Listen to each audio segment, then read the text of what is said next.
The text message came through at 11:23 p.m. on a Wednesday. Your brother needs help with the down payment. We know you have savings. I stared at my phone screen in my tiny studio apartment, the one I could barely afford after working 2 jobs to put myself through state college.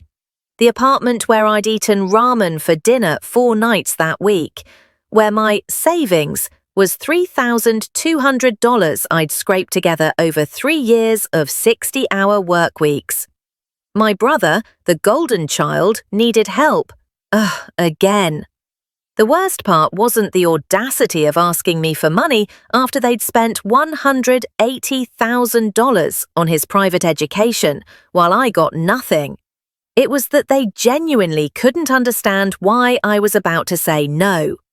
I typed back 6 words that would detonate my family like a nuclear bomb. Pay back my tuition first.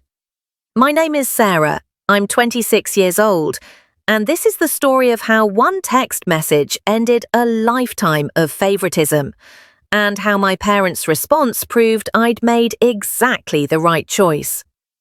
Let me take you back to where this really started. Not with that text message, but with 18 years of being the invisible daughter. Picture this.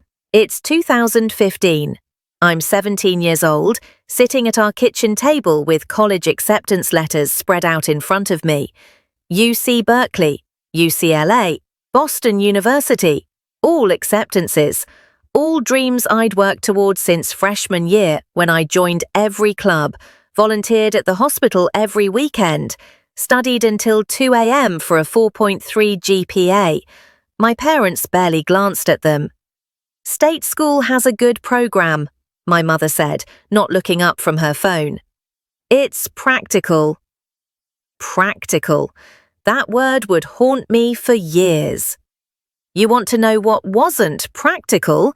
My brother Jake's $45,000 per year private university, the one with the prestigious name, and the D-plus student who'd spent high school partying instead of studying. The one where my parents didn't just pay tuition, they paid for the apartment, the car, the fraternity dues, the spring break trips to Cabo. But let's be specific about the favoritism, because this wasn't just about college. Age 10. Jake got piano lessons, soccer league, and summer camp. I got library books and told them to entertain yourself. Age 14. Jake crashed Dad's car, got it repaired, no consequences. I forgot to take out the trash once, grounded for 2 weeks. Age 16. Jake failed 3 classes, got a tutor at $80 per hour. I asked for SAT prep books, told they were too expensive at $30. Age 18. This is where it crystallized. Graduation day. I'd just given my valedictorian speech. Scholarships totaling $15,000. Not enough to cover a UC school, but something. I was proud. For maybe 30 seconds. My father pulled me aside after the ceremony. I remember the exact spot, under the oak tree by the gym, where I could hear other families celebrating. Sarah, we need to talk about college, he said. We can't afford to send you to Berkeley. Your brother's tuition is… It's an investment. He needs the connections, the network. You're smart. You'll succeed anywhere. The subtext was clear. Jake's success required money. Mine should happen on its own. My mother added, Besides, you'll probably just get married and have kids anyway. Jake needs to establish his career. I was 17 years old, and my parents had just told me my dreams were worth less because I was born female. I went to state school. I'm not going to lie and say it was terrible. It wasn't. But here's what they don't show you in movies about making it on your own. The 5:30 a.m. alarm for my barista shift before 8 a.m. classes. The way your stomach cramps when you're rationing food until payday. Watching your roommate, whose parents paid for everything, casually buy textbooks while you're pirating PDFs and praying you don't get caught. The exhaustion, God, the exhaustion. I worked 25 hours a week minimum, sometimes 35 during finals when I needed the money most and had the least time to earn it. I took out $28,000 in student loans for what scholarships didn't cover. Every semester was a calculation. Could I afford that required textbook, or would I risk sharing with a classmate? Meanwhile, Jake's Instagram was a highlight reel of privilege. Spring break in Miami, summer in Europe, new car junior year because the old one was embarrassing, fraternity formal, ski trip, concert tickets, restaurant dinners that cost more than my weekly grocery budget. And my parents? They loved to comment. "So proud of our son." My posts about making Dean's List got a thumbs up, if I was lucky. The breaking point, the real one, came 3 years ago. I was 23, 1 year out of college, working as a junior marketing associate making $42,000 in San Francisco, which meant I was basically poor after rent. Jake had just graduated, finally, after 5 years because he'd changed majors twice and failed enough classes to add extra semesters. My parents threw him a graduation party, catered, at a restaurant. They spent $3,000. When I graduated, we had pizza at home, Domino's. They didn't even order the good pizza. But here's the moment that broke something in me. At Jake's party, I overheard my father talking to his brother, my uncle Tom. "We've invested about $180,000 in Jake's education, all in," Dad said, drink in hand, proud smile on his face. "But it's worth it. He's got that degree, those connections. He's going to do great things." Uncle Tom asked, "What about Sarah?" The pause was maybe 2 seconds. It felt like an hour. She's fine. She's always been independent. Didn't need as much from us." I didn't need as much. I'd needed everything. I just didn't get it. I stopped calling after that party. Not dramatically, I didn't announce it. I just stopped initiating. Let's see if they notice, I thought. They didn't. 3 months went by. No calls, no texts asking how I was. Radio silence. Then Jake needed something, help moving apartments, and suddenly my phone rang. "Sarah, honey, we haven't heard from you in forever."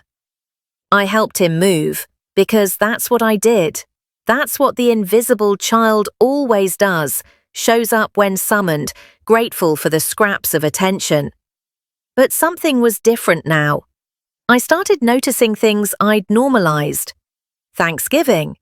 Jake's bringing his girlfriend. "Sarah, you'll sleep on the couch so they can have your room, right?"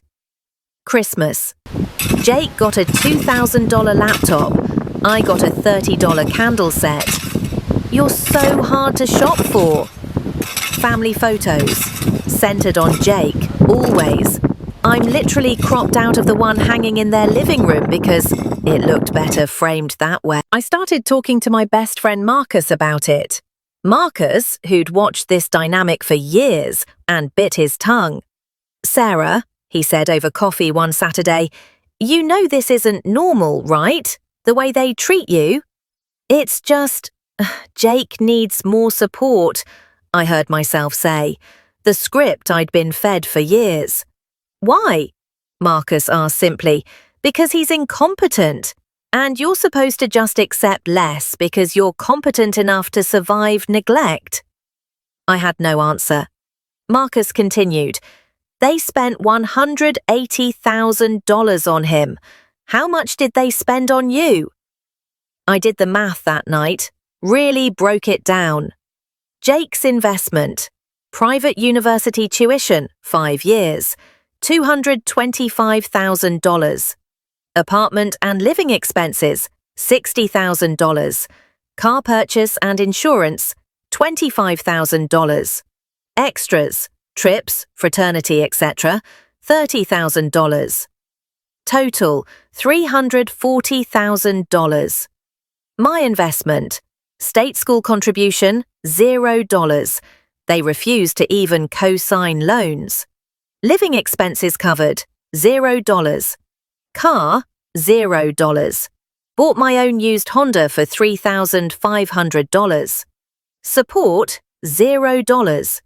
Total, $0. Zero.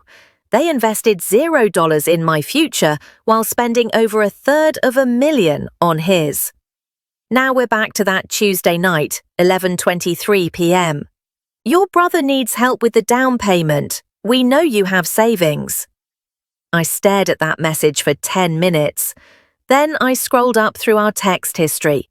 Last 15 messages from them, all asking me to do something for Jake, help him search for a job search, review his resume, talk to him about budgeting, let him borrow money. Last message I'd sent them, got promoted at work. Their response, thumbs up emoji. That was 6 weeks ago. I called Marcus. They want me to give Jake money for a house down payment. How much? They didn't say, but I only have $3,200 saved. Silence on the line. Then, Sarah, are you actually considering this? I don't know. They're my parents. Parents who spent $300,000 on your brother and $0 on you. Parents who literally told you you're worth less because you're a woman. Sarah, come on. He was right. I knew he was right. But here's what people don't understand about being the scapegoat child. You're conditioned, trained to believe that your worth is measured by your usefulness, that love is something you earn by giving everything and expecting nothing. I typed and deleted 7 different responses. Finally, I don't have money to spare right now. The response came in 43 seconds. I know because I watched the clock. That's not what we heard. Your cousin mentioned you got a promotion. We're family, Sarah. Family helps each other. Family helps each other. Something snapped. All those years of being invisible, being told I was fine and independent and didn't need as much, all while watching them pour money into my mediocre brother like he was a failing investment they refused to abandon. I typed the message that would change everything. You spent $340,000 on Jake's education and future. You spent $0 on mine because I'm female, and you assumed I'd just get married anyway. If you want my help now, pay me back the equivalent of what you invested in him. Then we'll talk about family helping each other. Send. My hands were shaking. I'd never, not once in 26 years, directly called out favoritism, never named the sexism, never demanded equity. The 3 dots appeared, disappeared, appeared again. Then my phone rang. My mother's voice was nice. Sarah Elizabeth, what is this text message? It's exactly what it says. We did not, that is not, you're being completely unreasonable. Am I? You spent over $300,000 on Jake. You told me at 17 that I wasn't worth investing in because I'd probably just get married. You literally said that, Mom. That's not. You're twisting things. We said state school was practical for you. You're twisting our words. This is called gaslighting. When someone tries to make you doubt your own memory, your own reality. I have a very clear memory of graduation day, 2015, I said, my voice steadier than I felt. Dad said Jake needed the investment for connections and career. You said I'd probably just get married and have kids. I'm not twisting anything. My father grabbed the phone. Sarah, your brother is trying to build a life. He's 27 years old, I interrupted. He has a job. He's had every advantage you could possibly give him. And he still needs more. He's buying a house. That's responsible. We're trying to help him. You've been helping him for 27 years. You know what I got when I needed help? told to be independent, told me I was fine, told to figure it out. That's because you were always capable, my mother shouted in the background. Jake needs more support. And there it was. The truth they'd never explicitly stated but always believed. Jake's incompetence entitled him to unlimited resources. My competence entitled me to nothing. So I'm being punished for being capable? I asked. Punished? We raised you, fed you, clothed you. That's literally the legal minimum for having a child. You want credit for not neglecting my CPS intervention. The silence was sharp enough to cut. I can't believe you're being this selfish, my father said finally. Your brother needs… Stop. My voice came out harder than I intended. Here's what's going to happen. You made a choice to invest everything in Jake and nothing in me. Fine, that was your choice, but now I'm making mine. If you want a relationship with me, if you want me to be family, you have two options. You can't. Option 1. Acknowledge the inequity. Acknowledge that you favored him because he's male. Actually say the words and apologize. Then we can slowly rebuild. I took a breath. Option 2. Pay me the equivalent of what you invested in him. I'll accept $340,000, or we can negotiate based on equivalent tuition and support. Show me that I'm worth the same investment as my brother.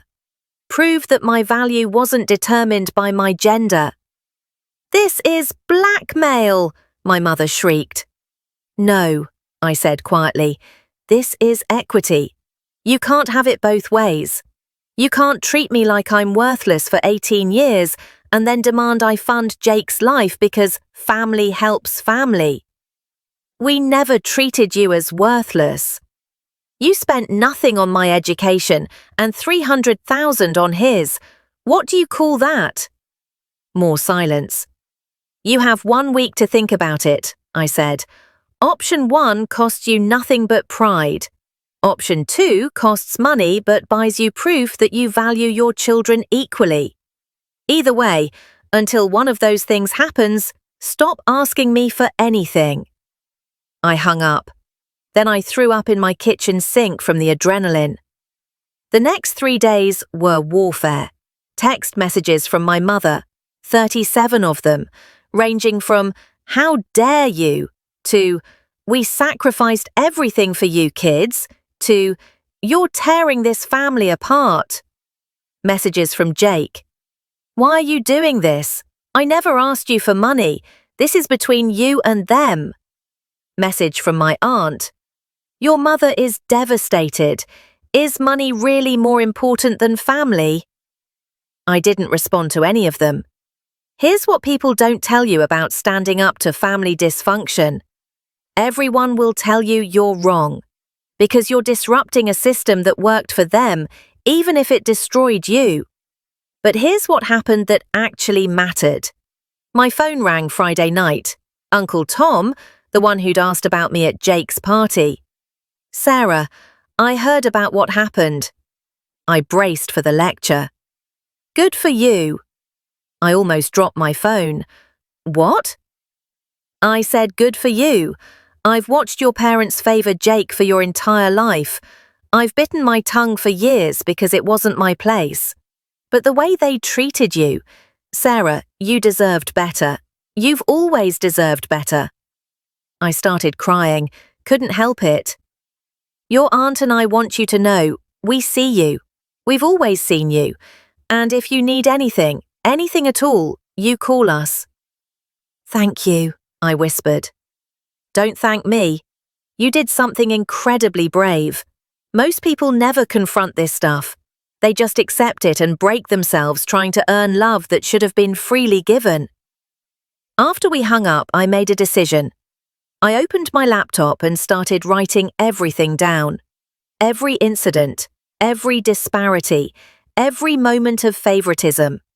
Not for them, for me. So I couldn't gaslight myself later when the guilt came. The document reached 23 pages. 23 pages of being invisible. The week deadline came and went. Silence. Then 2 weeks later, a text from my father. We need to talk, in person. I agreed to meet at a neutral location, a coffee shop near my apartment. I brought Marcus for moral support. He sat at a different table but within sight. My parents looked smaller somehow, tired. We sat down. No coffee ordered. This wasn't that kind of meeting. Sarah, my father started, we've been thinking about what you said. I waited. We don't have $340,000 to give you. We can't, that's not realistic. I know, I said. That was never the point. Then what? The point was making you see the disparity, making you acknowledge it.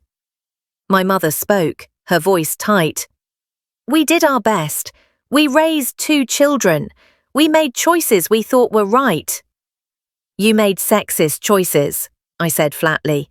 You invested everything in Jake because he's male. And you assumed I'd be taken care of by a future husband. That's not doing your best. That's discrimination. We never said. I pulled out my phone, opened to a note. June 2015.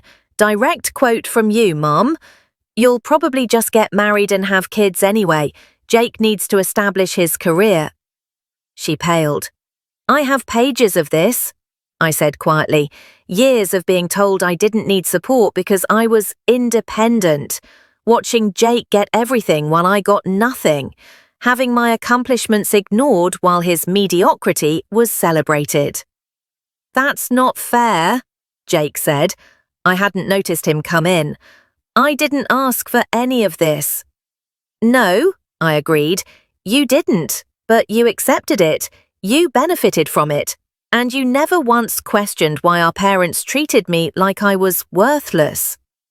I don't think you're worthless. Then why didn't you say something? At any point in 18 years, why didn't you tell them it wasn't fair? He had no answer. I looked at my parents. Here's what I need. Not money. I need you to say it, out loud. Acknowledge that you favored Jake because he's male. Acknowledge that you assumed my value was less because I'm female. Actually, say the words. My mother's jaw tightened. I won't. We're not sexist. Then explain the disparity. Explain why you spent $340,000 on him and $0 on me with any other reason. Silence. You can't, I said, because the only explanation is sexism. You valued his future over mine based solely on gender. More silence. My father finally spoke. We thought you were so capable. You didn't seem to need us. I was capable because I had no choice, I said, and I heard my voice crack. I was capable because failing meant having nothing. Jake got to fail because you'd catch him. I got to be independent because you wouldn't catch me. That's not fair. That's neglect with a bow on it. We loved you. You loved the version of me that didn't need anything from you, I interrupted. The daughter who was easy, who didn't cost anything, who made you look good without any investment. That's not love. That's convenient. Here's how this story ends, not with a perfect resolution, because real life doesn't work that way. My parents didn't apologize that day.